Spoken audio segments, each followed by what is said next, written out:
Assalamualaikum warahmatullahi wabarakatuh. Kita tetap ketemu kembali di channel Chemist Air. Kali ini kita akan bahas tentang fraksi mol. Fraksi mol ini akan kita gunakan nantinya dalam pembelajaran sifat koligatif larutan.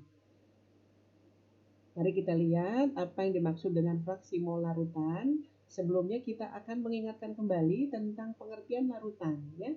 Jadi larutan itu pengertiannya adalah campuran yang terdiri dari pelarut dan zat terlarut. Dalam contoh ini biasanya nanti pelarutnya adalah air biasanya digunakan, ya.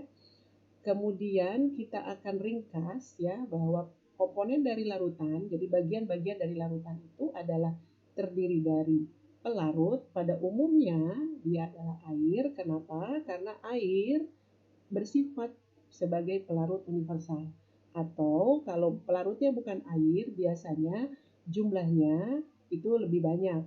Jadi pelarut itu biasanya yang jumlahnya lebih banyak, atau yang disebut pelarut adalah apabila jumlahnya lebih banyak. Dia untuk pelarut yang bukan air. Kemudian komponen lain adalah zat terlarut. Zat terlarut itu bisa berwujud cair, gas, atau padat. Dan biasanya jumlah zat yang terlarut atau yang dilarutkan itu biasanya lebih sedikit daripada pelarut.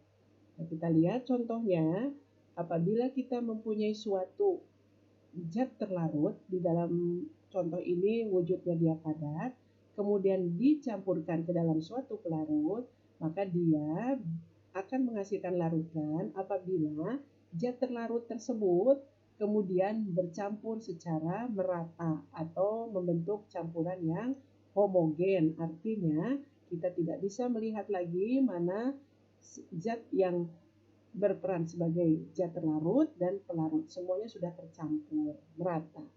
Maka itu disebut sebagai larutan. Itu cirinya dari larutan. Kemudian contoh misalnya larutan alkohol. Nah, kita lihat di sini contoh larutan alkohol. Di sini disebut larutan alkohol 70%. Berarti alkoholnya di sini jumlahnya banyaknya 70%. Dan kemudian airnya itu 30%. Tetapi di sini yang berperan sebagai pelarut tetap air. Kenapa? Karena air sebagai pelarut universal. Ya, walaupun jumlahnya lebih sedikit pada larutan alkohol 70%.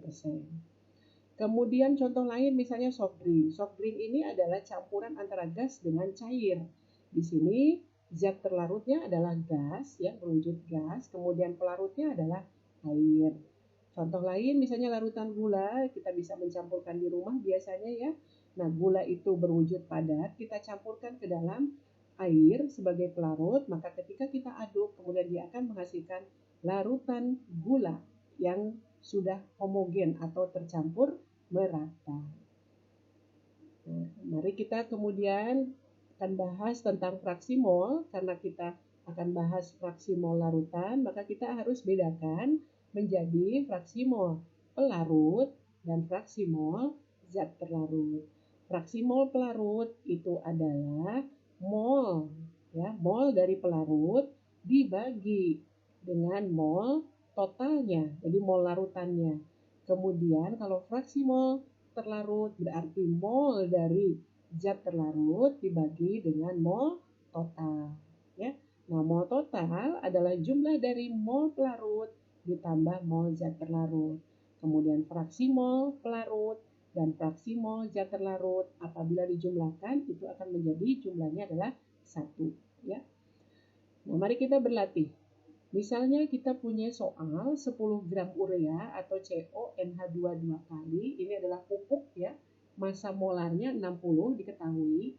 Dilarutkan dalam 90 mili air atau massa molar airnya di sini diketahui 18. Kita disuruh menghitung fraksi mol urea sebagai zat terlarut, ya, dan air, fraksi mol air sebagai pelarut. Air adalah pelarut universal, ya. Nah, berarti nanti karena kita disuruh mencari fraksi mol dari urea dan fraksi mol dari air, maka tentu kita harus mencari mol urea dan mol air terlebih dahulu. Nah, di sini kita pisahkan dulu tadi zat terlarutnya adalah urea. Maka untuk mencari mol urea itu adalah massa air dibagi massa molar urea. Kemudian kita tahu dalam soal massa ureanya 10, massa molarnya 60, maka kita dapatkan 1/6. Itu adalah mol terlarut atau mol urea. Sedang mol untuk air atau pelarutnya. Nah, kita di sini di soal kita tidak mengetahui karena kalau untuk mencari mol itu kan massanya dibagi massa molar. Karena dalam soal air itu diketahui dalam volume, maka kita akan mengubah volume air menjadi massa air yaitu melalui massa jenis air. Nah, ini massa jenis air adalah 1 gram setiap mili. Jadi artinya ini sudah diketahui sudah menjadi yang harus kita pahami ya, bahwa massa jenis air adalah 1 gram per mili. Artinya dalam setiap mili air itu adalah setara dengan 1 gram. Sehingga kalau kita memiliki 90 mili air, maka itu artinya kita adalah mempunyai 90 gram. Nah, dari sini ketika kita bisa mendapatkan massa air, maka kita bisa mendapatkan mol air. Karena mol adalah massa dibagi massa molar. Nah, jadi mol pelarut atau mol air adalah massa air dibagi massa molar air ya gitu. Nah, ini adalah sama dengan tadi kita sudah tahu massa airnya adalah 90 ya, dengan mengubah volume menjadi massa tadi melalui massa jenis. Kemudian massa molar air diketahui di soal tadi adalah 18. Sehingga kita dapatkan mol air adalah 5. Jadi kita sudah dapatkan masing-masing mol zat terlarut dan mol pelarut atau mol urea dan mol air. Maka sekarang kita bisa mencari fraksi molnya. Nah, air berapa fraksi molnya? Kita sudah tahu tadi, kita simpan lagi hasil perhitungan bahwa mol urea adalah 1/6, mol pelarut air adalah 5. Maka fraksi mol dari air atau pelarut itu adalah ya, kita ubah dulu 1/6-nya tadi urea. Jadi kita cari dulu sebelum itu, kita cari dulu dari mol total ya. Mol total itu adalah mol pelarut ditambah mol zat terlarut, berarti sama dengan 5 ditambah 0,67, maka kita dapatkan mol totalnya adalah 5,67. Sehingga fraksi mol air itu kita peroleh sama dengan 5 dibagi 5,67 sama dengan 0,88. Kita lihat ini bagian air ternyata molnya adalah besar ya, 0,88. Jadi 88 bagian dari larutan itu adalah air, terdiri dari air, atau 88% adalah air ya. Kemudian kita akan mencari fraksi mol urea ya. Fraksi mol urea ini kita sudah tahu masing-masing molnya atau fraksi mol zat terlarut. Fraksi mol total tadi kita sudah hitung ya, berarti ini adalah 5,67, maka kita dapatkan fraksi mol urea atau terlarutnya adalah 0,67 karena mol ureanya 0,67 dibagi mol totalnya 5,67.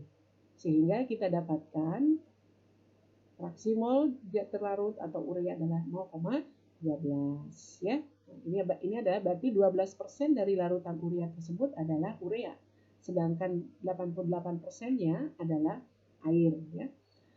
Nah, ini adalah hasil perhitungan kita. Kemudian kita akan masukkan ke dalam konsep bahwa XP ditambah XT ya itu adalah sama dengan 1 ya.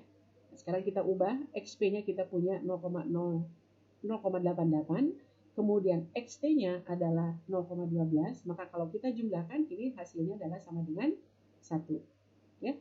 Nah, jadi demikianlah fraksi mol yang telah kita pelajari, dan ini akan kita terapkan dalam sifat koligatif larutan. Yang pertama, sifat koligatif larutan itu adalah penurunan tekanan uap larutan. Kemudian yang kedua adalah penurunan titik beku larutan. Yang ketiga adalah kenaikan titik didih larutan. Kemudian yang keempat adalah tekanan osmosis ya. Jadi kita akan lanjut pada video berikutnya, yaitu kita akan mempelajari sifat koligatif larutan. Terima kasih, semoga penjelasan ini bermanfaat. Assalamualaikum warahmatullahi wabarakatuh.